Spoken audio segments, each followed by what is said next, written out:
What's up, everybody? Week 5, Presence and Magnetism. Let's begin.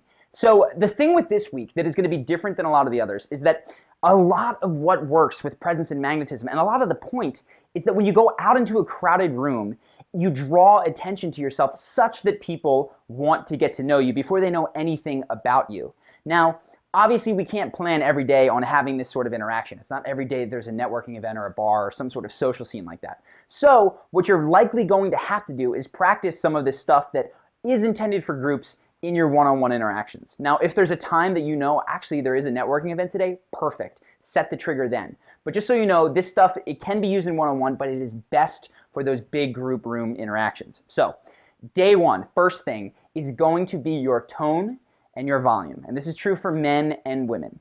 You want to speak with a generally lower, more resonant tone at a louder volume, right? And for whatever your current volume is, set the trigger, right, when you are going to see that person or enter that room, whenever it is today that you think, okay, this is a good opportunity for me to practice being loud, set that mental trigger, and as soon as you're there, it's raise the volume and lower the timbre of what you're saying.